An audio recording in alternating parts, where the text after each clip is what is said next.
Presiden Joko Widodo menggelar sidang kabinet terakhir di Istana Negara, Ibu Kota Nusantara.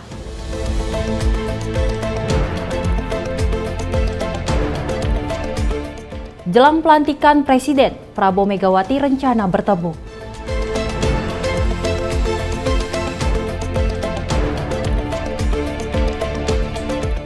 Berbeda jauh peringkat FIFA, Indonesia berhasil imbang 0-0.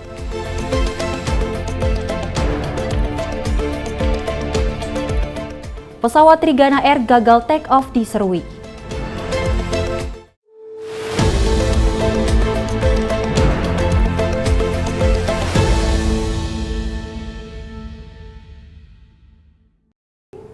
Halo, salam jumpa pemirsa. Senang sekali rasanya saya Sally Sregar dapat kembali hadir menemani Anda dalam Simpo Sepekan. Berita yang menarik yang telah terjadi dalam sepekan telah kami rangkum dalam Simpo Sepekan selengkapnya. Pemirsa, kita awali berita utama di mana akhir masa jabatannya, Presiden Joko Widodo kembali menggelar sidang Kabinet Paripurna di Istana Negara, Ibu Kota Nusantara, Kalimantan Timur. Dalam kesempatan ini, Presiden Jokowi memerintahkan jajaran Kabinet Indonesia Maju agar segera menuntaskan program kerja yang belum rampung.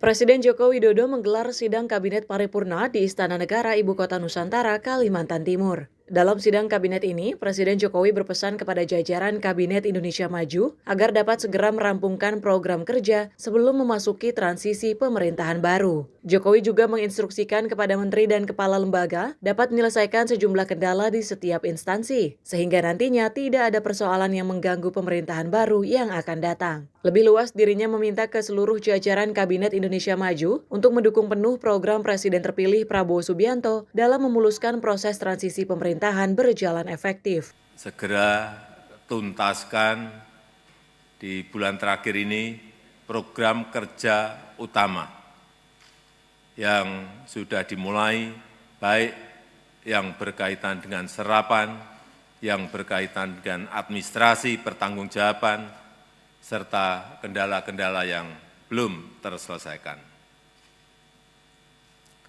Yang kedua, kita semuanya harus mendukung penuh program Presiden terpilih, pastikan transisi pemerintahan berjalan efektif. Jika diperlukan regulasi baru, jika diperlukan perumusan kebijakan yang harus segera dibuatkan, segera dibuat dan segera diselesaikan. Utamanya untuk program-program unggulan Presiden terpilih, agar setelah dilantik pemerintahan baru bisa segera bekerja dan berlari kencang. Dari Kalimantan Timur, tim redaksi Simpo TV melaporkan. Dan tak hanya itu pemirsa, Presiden Joko Widodo menyampaikan sejumlah pesan saat membuka MTQ ke-30 yang digelar di Kota Samarinda, Kalimantan Timur. Jokowi berpesan agar masyarakat berhati-hati menggunakan media sosial. Presiden Indonesia Joko Widodo membuka Musabaqah Tilawatil Quran tingkat nasional ke-30 di Stadion Gelora Kadire Oning, Kota Samarinda, Kalimantan Timur pada Minggu 8 September 2024. Dalam sambutannya, Presiden menyinggung soal mudahnya masyarakat sekarang dalam memperoleh informasi, yang mana informasi tersebut lebih dominan bersumber dari media sosial yang tidak memiliki redaksi. Untuk itu, Presiden meminta masyarakat agar menyaring terlebih dahulu informasi yang diterima. Menurutnya, masyarakat harus bisa menjadi redaksi bagi dirinya sendiri, sehingga bisa membedakan berita fakta dan juga berita hoax. Digital sekarang ini, masyarakat kita sangat mudah memperoleh informasi. Media konvensional yang beredaksi mulai terdesak.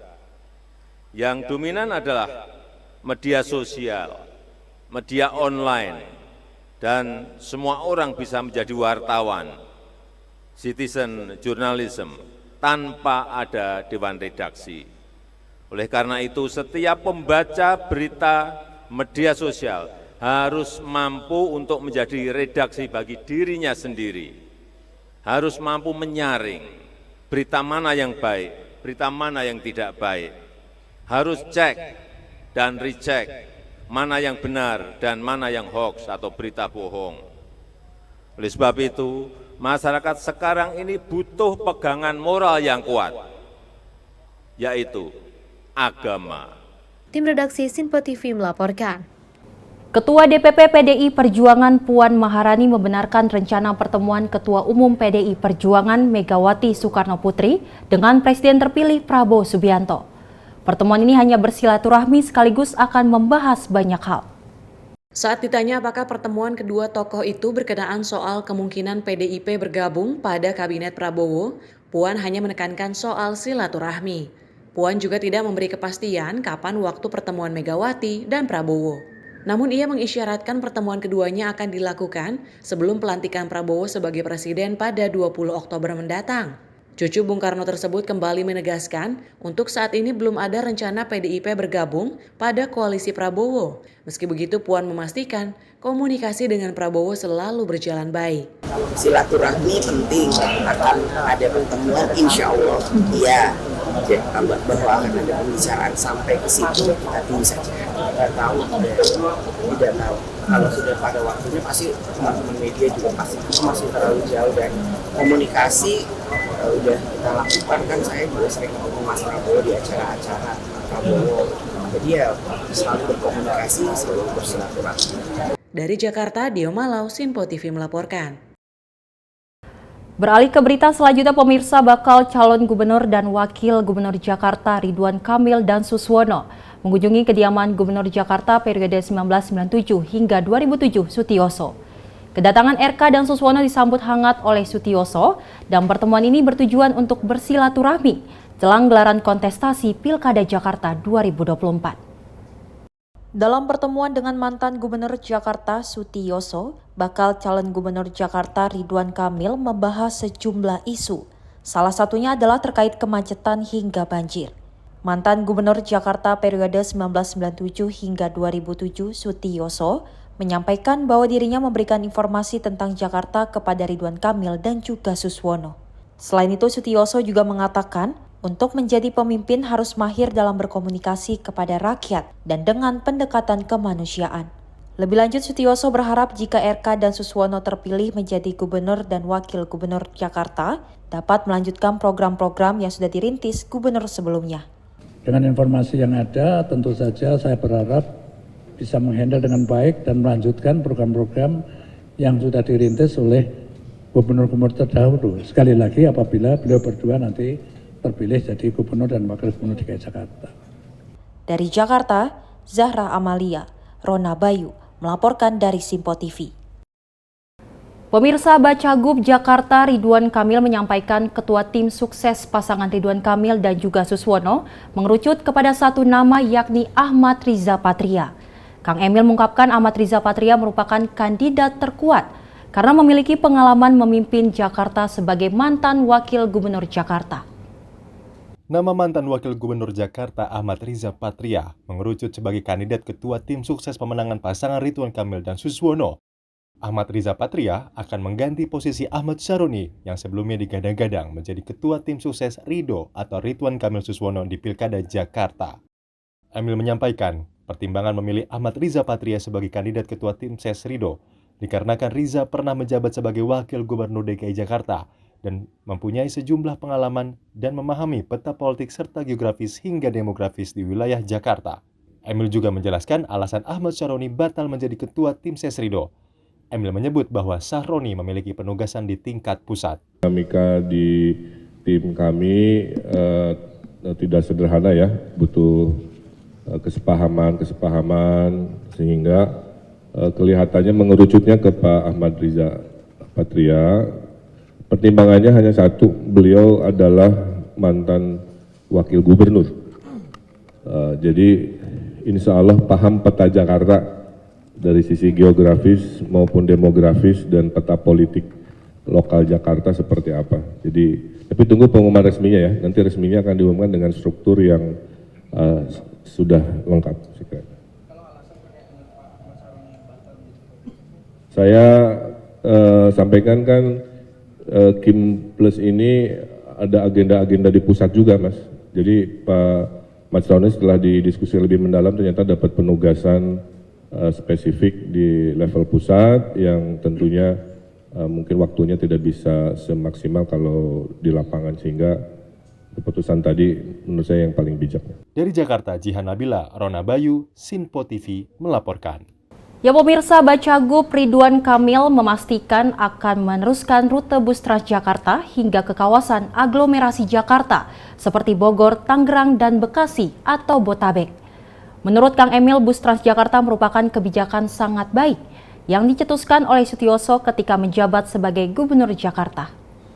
Bakal calon Gubernur Jakarta Ridwan Kamil mengaku banyak belajar berbagai hal terkait Jakarta. Usai berbincang dengan Gubernur DKI Jakarta periode 1997 hingga 2007 Sutioso di kediaman pribadinya pada Kamis 12 September 2024. Emil menyebut dirinya belajar mengenai transportasi Transjakarta yang telah diinisiasi oleh Sutioso saat menjabat sebagai gubernur pada tahun 2002. Adapun jika dirinya terpilih menjadi Gubernur Jakarta, Emil akan meneruskan atau memusatkan transportasi Transjakarta sampai ke wilayah Tangerang maupun Bekasi. Emil berharap perpanjangan rute bus Transjakarta diharapkan dapat bermanfaat bagi jutaan warga yang berstatus penduduk di kota penyangga Jakarta yang bekerja di daerah Jakarta. Nah, satu hal tentunya yang kita simpulkan adalah hal-hal baik di zaman Pak Sutioso, khususnya tentang transportasi berbasis bus ya atau busway. Tentunya di era kita nanti, karena Jakarta punya kewajiban aglomerasi, idealnya busway tidak berhenti di batas politik administratif, tapi diteruskan ke sekeliling aglomerasi Bekasi, Bogor, Tangerang, sehingga sekian juta orang yang bekerja siang di Jakarta, malamnya pulang ke aglomerasi bisa kita layani juga dengan konsep yang dulu diinisiasi Januari 2002 ya Pak, busway itu diluncurkan oleh Pak Sutioso. Dari Jakarta, Jihan Nabila, Rona Bayu, Simpo TV melaporkan. Pemirsa, informasi selanjutnya akan kami sampaikan usai jeda, tetap di Simpo Sepekan.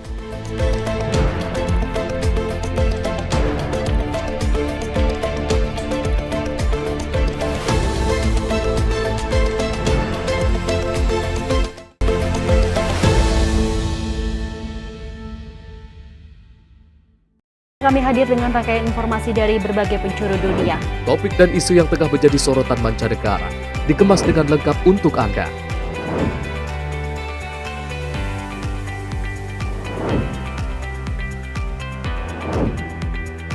Peristiwa penting yang terjadi dari berbagai belahan dunia kini hadir dalam Simpo Dunia setiap Senin hingga Jumat pukul 7:30 malam hanya di Simpo TV. Halo, selamat pagi pemirsa Simpo TV. Selamat pagi Andi. Selamat pagi, Fen. Beragam informasi terbaru hadir menemani Anda sebelum memulai hari. Itu memang dari Menteri Perhubungan juga mendukung, Betul. dari Menteri Keuangan juga mendukung, dan kita sebagai masyarakat pun juga Harus mendukung. Mengangkat isu yang tengah menjadi pembicaraan paling hangat. Semarakan pagi Anda bersama Menyapa Pagi. Setiap Senin hingga Jumat pukul 6 pagi. Hanya di Simpo TV. Halo pemirsa, kami kembali hadir dengan sejumlah informasi yang kami himpun dari berbagai penjuru dunia. Rangkaian informasi yang membuat akhir pekan Anda begitu bermakna. Sebuah kelompok di Afrika Selatan memberikan layanan pertunjukan film dengan tenaga surya. Berita yang menjadi sorotan media dari dalam dan luar negeri. Kami hadirkan untuk menemani pekan Anda dalam Simpo Dunia Sepekan, Sabtu dan Minggu pukul 9 pagi. Hanya di Simpo TV. Pemirsa Simpo TV kembali hadir menemani Anda dengan berbagai informasi yang telah kami rangkum dalam sepekan. Sajian lengkap informasi sepekan kami hadirkan untuk Anda. Badan Legislasi DPR menemui masa unjuk rasa di depan gedung DPR RI Senayan, Jakarta. Menemani akhir pekan Anda bersama keluarga dengan rangkuman berita menyeluruh dalam Simpo Sepekan setiap Minggu pukul 6 pagi. Hanya di Simpo TV.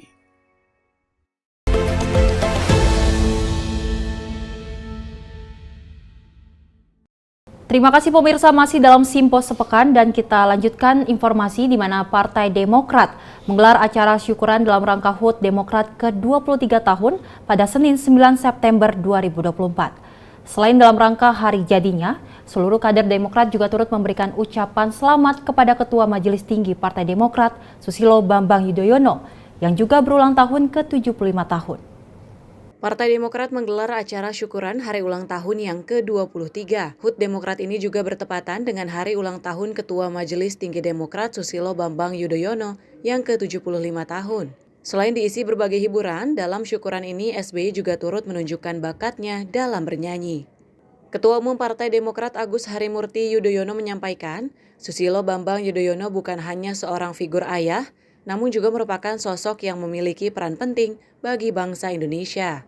AHY menuturkan, Indonesia sebagai bangsa yang besar membutuhkan figur seperti SBY yang memiliki sifat bijaksana dalam menjalani kehidupan serta urusan kenegaraan. Meski sudah memasuki usia 75 tahun, AHY mengungkapkan SBY masih aktif pada kegiatan sosial dan politik, terutama aktif di Partai Demokrat. Selamat ulang tahun Pak SBY. 75 tahun bukan hanya cantik angkanya, tapi tentu 75 tahun itu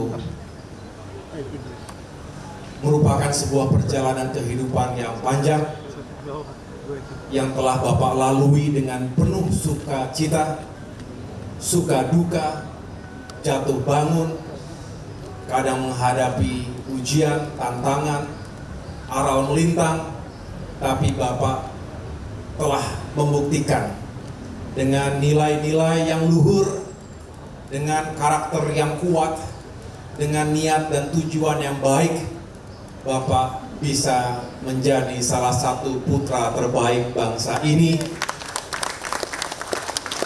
Dan tentunya semua itu kita jadikan sebagai acuan dan juga pelajaran berharga bagi keluarga besar Partai Demokrat. Dari Jakarta, Jihan Nabila, Mutia Anggiani, Sinpo TV melaporkan. Dan tanya itu pemirsa, Ketua Umum Partai Demokrat Agus Harimurti Yudhoyono mengaku telah berbincang dengan Presiden terpilih Prabowo Subianto soal 4 alumni SMA Taruna Nusantara yang berpeluang sebagai menteri. AHY enggan berkomentar lebih lanjut, namun sebagai Ketua Umum Partai Demokrat, AHY menghormati hak prerogatif dari Presiden terpilih. Ketua Umum Partai Demokrat Agus Harimurti Yudhoyono merespon soal 4 alumni SMA Nusantara yang bakal menjadi menteri di kabinet pemerintahan Prabowo Gibran. AHY menilai Prabowo memiliki keseriusan dalam menyusun strategis, termasuk untuk pemilihan menteri kabinet. Meski telah berkomunikasi langsung dengan Prabowo, AHY menyampaikan bahwa pertemuan keduanya tidak hanya membahas soal kabinet yang akan disusun. Lebih lanjut, AHY berharap para pembantu presiden harus dapat memahami visi dan misi pemimpin bangsa dan mendukung kesuksesan pemerintah. Komunikasi kami berjalan dengan baik, reguler, walaupun tidak setiap saat tentunya, tetapi yang jelas dalam berbagai kesempatan kami berdialog. Tapi yang saya senang, kami dialognya itu tidak hanya berurusan dengan posisi atau jabatan yang akan diberikan ke Partai Demokrat atau partai-partai lainnya, tapi banyak sekali tentang visi besar, gagasan, bagaimana beliau ingin Indonesia ini makin kuat, ya, memiliki kemandirian di bidang pangan, energi, kemudian juga infrastrukturnya juga semakin kuat, termasuk juga mengintegrasikan seluruh daerah di Indonesia dan sumber daya manusia yang juga semakin berkualitas. Banyak lagi hal lain yang tentunya saya syukuri sebagai sebuah proses pengayaan, satu proses pendalaman, sehingga ke depan kalau para pembantu presiden memahami betul visi misi pemimpin, ya, saya rasa kerja-kerja di lapangan akan lebih fokus, lebih serius, dan juga tepat sasaran. Dari Jakarta, Jihan Nabila, Mutia Anggiani, Sinpo TV melaporkan. Kita beralih ke informasi selanjutnya pemirsa. Presiden Joko Widodo menanggapi perihal rencana berkantor selama 40 hari di Ibu Kota Nusantara atau IKN.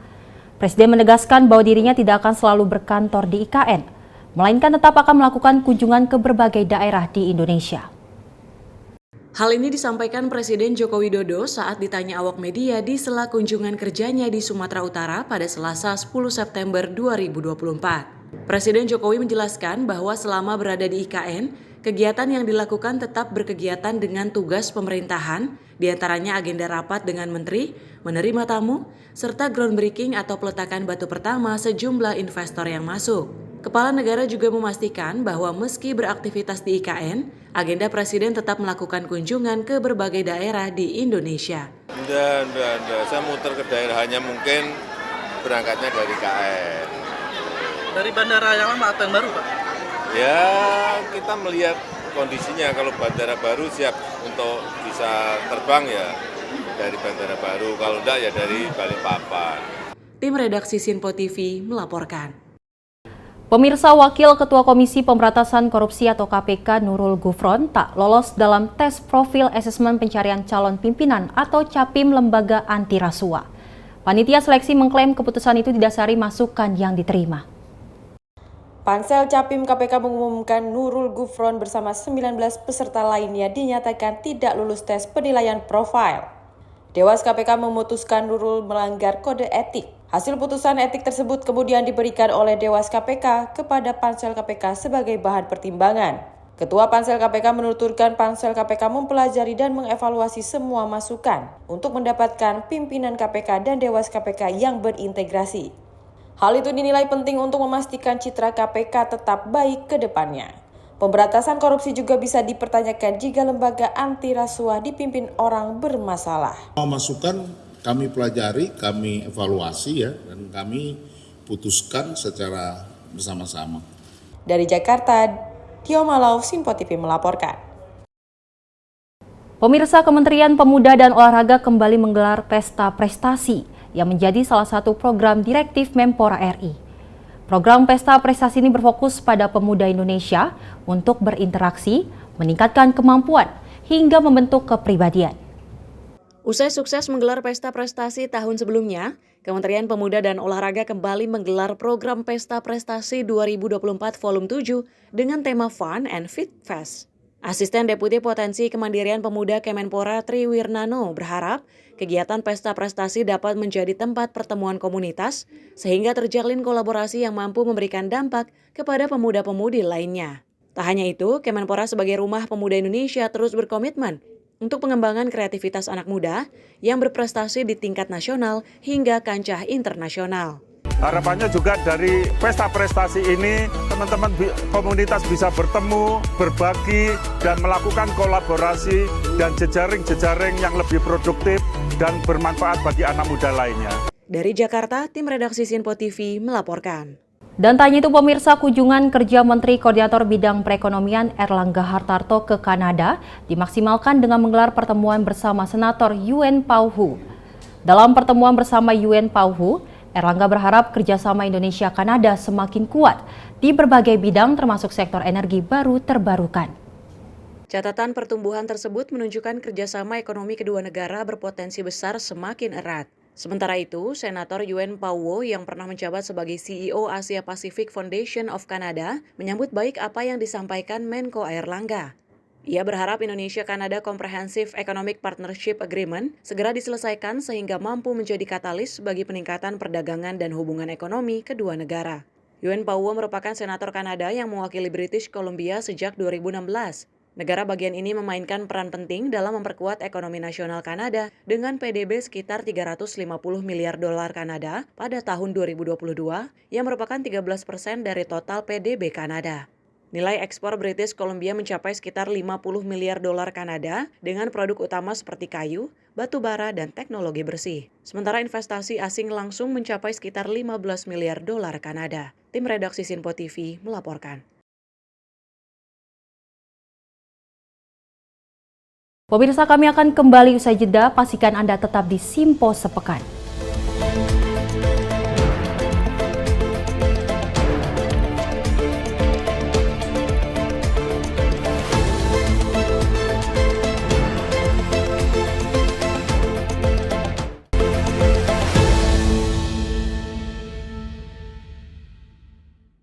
Halo, selamat malam pemirsa. Senang sekali rasanya kami mengisi ruang informasi Anda. Akhiri aktivitas Anda dengan rangkuman perkembangan peristiwa yang terjadi sepanjang hari.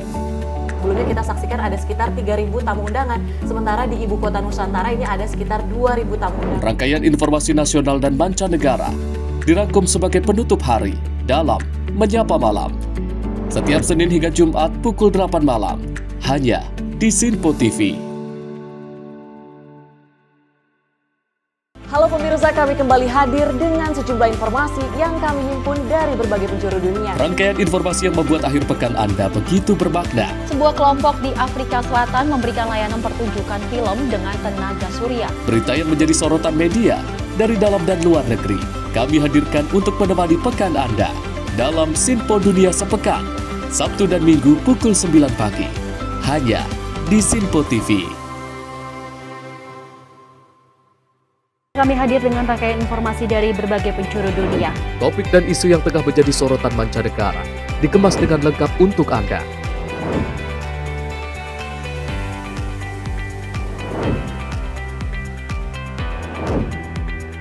Peristiwa penting yang terjadi dari berbagai belahan dunia ini hadir dalam Sinpo Dunia setiap Senin hingga Jumat pukul 7:30 malam hanya di Sinpo TV.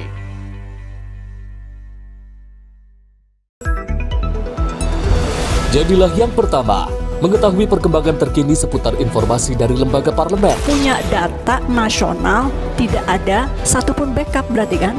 Tiba-tiba ada putusan yang nggak masuk akal dan seperti ini gitu. Kita biarkan rekomendasi kepada KPK, periksa!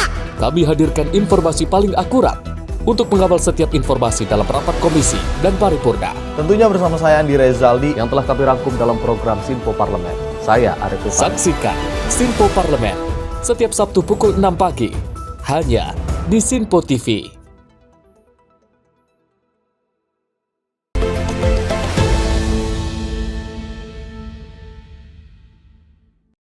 Masih bersama kami pemirsa dalam Sinpo Sepekan dan kita lanjutkan informasinya di mana Kementerian Kelautan dan Perikanan bersama TNI Angkatan Laut berhasil menggagalkan penyeludupan benih-benih lobster senilai 7,5 miliar rupiah. Diduga 49.000 benih-benih lobster akan diseludupkan ke negara Vietnam.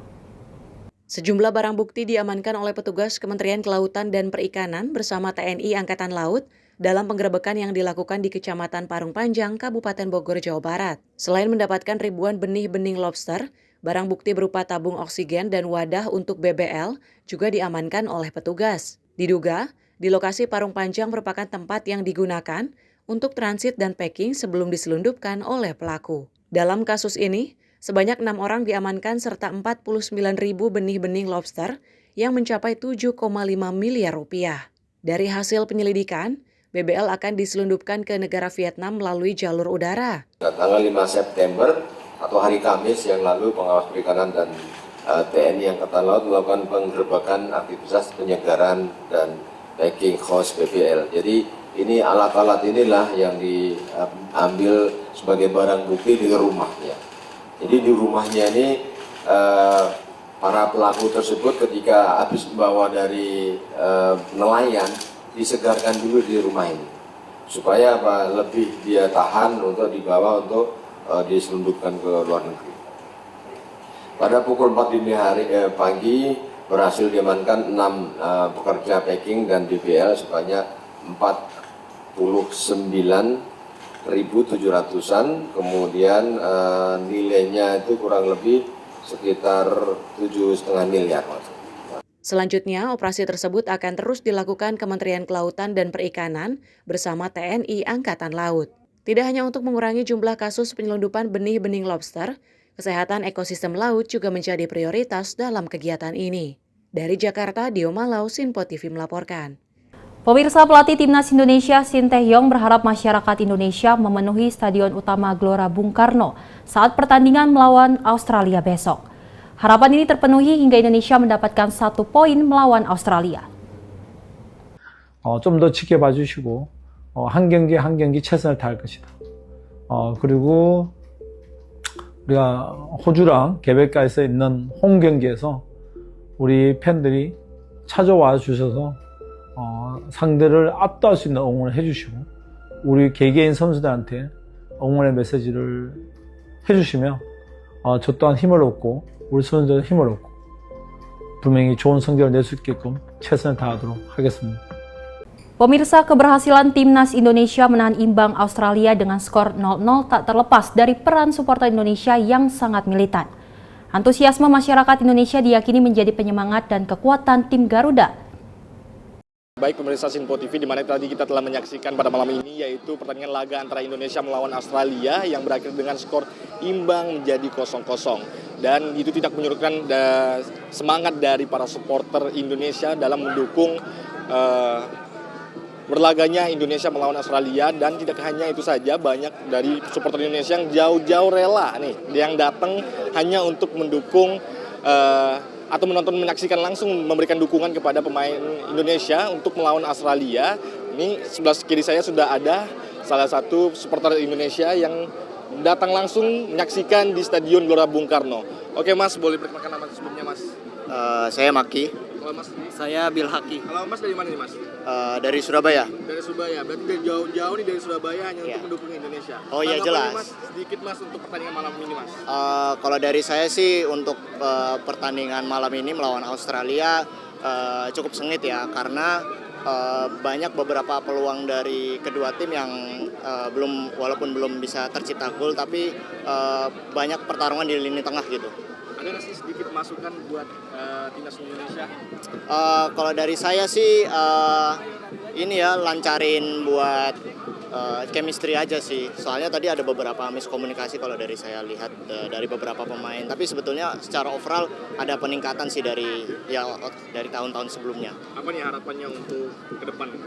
Piala Dunia dong. Piala Dunia? Ya, masuk Piala Dunia lah. Siapa sih yang menjadi unggulan dari pertandingan malam ini Mas? Sebetulnya agak diunggulkan Australia sedikit karena dari permainan Australia lebih menguasai, tapi Indonesia masih cukup bagus buat bertahan gitu. Menurut saya cukup oke sih tadi. Beberapa peluang bisa digagalkan dari terutama oleh kiper ya, Martin Paes tadi. Cukup oke sih. Bagus. Kalau dari Mas sendiri tanggapannya apa nih Mas pada pertandingan Indonesia melawan Australia? Untuk kedua tim sih sudah bermain sangat bagus. Apalagi Australia juga emang secara kualitas Australia lebih baik ya dibanding Indonesia, tapi Indonesia sudah bisa mengimbangi permainan Australia, terbukti dengan lini pertahanan Indonesia dikawal oleh 3 bek, Hafner, Jaidze sama Rizky Ridho, serta kiper naturalisasi baru kita Martin Paes sudah bisa menangkal serangan dari Australia. Siapa sih yang menjadi pemain unggulan pada malam hari ini? Menurut saya Martin Paes sih, soalnya dia beberapa kali menggagalkan shoot on targetnya Australia. Ada nggak sih harapan untuk pertandingan selanjutnya?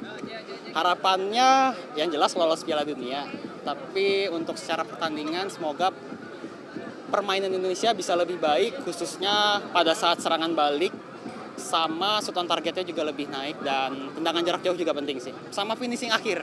Itu aja. Terima kasih banyak Mas. Ya, makasih ya. Nah itu dia pemirsa, di mana ini para supporter dari jauh-jauh hanya untuk menyaksikan, memberikan dukungan kepada timnas skuad merah putih untuk melawan Australia. Dan meskipun kita turut bangga, meskipun harus berakhir dengan skor imbang, kita turut bangga kepada pemain timnas Indonesia yang berhasil menyimbangi dengan peringkat yang lumayan cukup jauh dari Australia yang berada di peringkat 25, sedangkan Indonesia berada di peringkat 131. Dan kita tentunya berharap di pertandingan selanjutnya nantinya Indonesia berhasil untuk meraih tiket untuk menuju ke Piala Dunia 2026. Demikian informasi yang dapat kami sampaikan. Farizal Azizul, Sinpo TV melaporkan. Pemirsa, Menteri Pemuda dan Olahraga Dito Aryo Tejo meninjau venue Arung Jeram di Kabupaten Aceh Tenggara. Menpora meyakini venue Arung Jeram yang dipersiapkan untuk PON 21 2024 Aceh Sumut berpotensi menjadi pusat kegiatan Arung Jeram nasional. Menteri Pemuda dan Olahraga Dito Aryo Tejo meninjau venue Arung Jeram untuk PON 21 2024 Aceh Sumut di Sungai Mamas, kawasan Taman Nasional Gunung Lesur, Kuta Cane, Aceh Tenggara. Menpora menilai venue Arung Jeram di Sungai Alas berpotensi menjadi pusat Arung Jeram di Indonesia. Venue Arung Jeram yang juga bertaraf internasional ini merupakan kebanggaan masyarakat agar serta kawasan objek wisata yang mendunia dan dijuluki sebagai paru-paru dunia. Kedatangan Menpora Dito dan juga rombongan di Bumi Sepakat Segenap disambut tarian Selamat Datang. Nampak Dito menikmati tarian yang disuguhkan. Khusus Arung Jeramnya ini, raftingnya ini diakui dunia salah satu yang terbaik, walaupun masuk kategori terekstrim juga. Jadi ini adalah suatu anugerah dari Allah, di mana Aceh Tenggara ini sangat beruntung, dan saya senang akhirnya PON di Aceh dan bisa menggunakan alam ini sebagai cabang olahraga Arung Jeram. Jadi saya rasa ini sangat potensi dijadikan pusatnya Arung Jeram di Indonesia. Tim redaksi Sinpo TV melaporkan. Pemirsa, penyanyi asal Amerika Bruno Mars sukses menggelar konsernya di hari pertama di Jakarta International Stadium. Adapun momen romantis saat Bruno Mars membawakan lagu Marry You ketika beberapa lelaki kompak melamar pujaan hatinya. Penyanyi asal Amerika Serikat Bruno Mars sukses menggelar rangkaian konsernya di Jakarta International Stadium. Konser Bruno Mars ini sudah lama dinantikan oleh para penggemarnya. Ternyata selain momen indah bisa menatap langsung idolanya, ada hal lain yang menjadi momen tak terlupakan bagi beberapa penonton konser Bruno Mars. Seperti video yang diunggah di sebuah akun TikTok, di tengah riuh gemuruh suara penonton saat Bruno Mars membawakan lagu Marry You, ada salah satu lelaki yang berlutut untuk melamar pujaan hatinya. Sontak saja banyak netizen atau penonton yang lain yang ikut merasakan dan mengabadikan momen tersebut. Ada juga seorang wanita yang merekam momen ketika seorang pria melamar pasangannya dan diunggah di media sosial. Wanita ini mengunggah video ketika seorang pria melamar pasangannya saat konser Bruno Mars di Jakarta International Stadium. Tim redaksi Sinfo TV melaporkan. Informasi peristiwa lainnya yang kami rangkum dalam sepekan akan kami hadirkan untuk Anda usai jeda. Tetap bersama kami.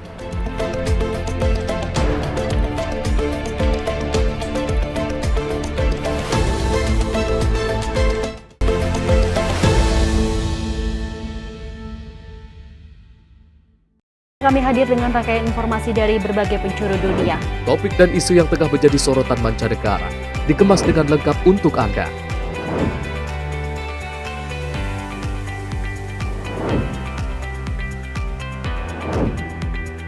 Peristiwa penting yang terjadi dari berbagai belahan dunia ini hadir dalam Sinpo Dunia setiap Senin hingga Jumat pukul 7:30 malam hanya di Sinpo TV. Halo, selamat pagi pemirsa Sinpo TV. Selamat pagi Andi. Selamat pagi, Fen. Beragam informasi terbaru hadir menemani Anda sebelum memulai hari. Itu memang dari Menteri Perhubungan juga mendukung, Betul. dari Menteri Keuangan juga mendukung, dan kita sebagai masyarakat pun juga Harus mendukung. Mengangkat isu yang tengah menjadi pembicaraan paling hangat. Semarakan pagi Anda bersama Menyapa Pagi. Setiap Senin hingga Jumat pukul 6 pagi hanya di Sinpo TV. Halo pemirsa, kami kembali hadir dengan sejumlah informasi yang kami himpun dari berbagai penjuru dunia. Rangkaian informasi yang membuat akhir pekan Anda begitu bermakna. Sebuah kelompok di Afrika Selatan memberikan layanan pertunjukan film dengan tenaga surya. Berita yang menjadi sorotan media dari dalam dan luar negeri kami hadirkan untuk menemani pekan Anda dalam Sinpo Dunia Sepekan, Sabtu dan Minggu pukul 9 pagi hanya di Sinpo TV. Pemirsa Sinpo TV kembali hadir menemani Anda dengan berbagai informasi yang telah kami rangkum dalam sepekan. Sajian lengkap informasi sepekan kami hadirkan untuk Anda.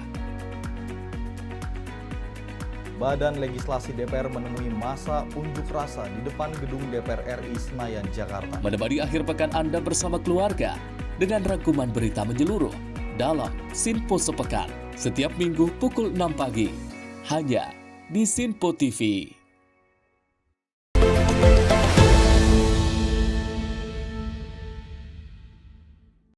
Pemirsa, pesawat komersial Trigana Air mengalami gagal terbang menuju kota Jayapura di Bandara Udara Kamanap, Serui. Penumpang pesawat dalam peristiwa ini memuat rombongan pejabat Provinsi Papua.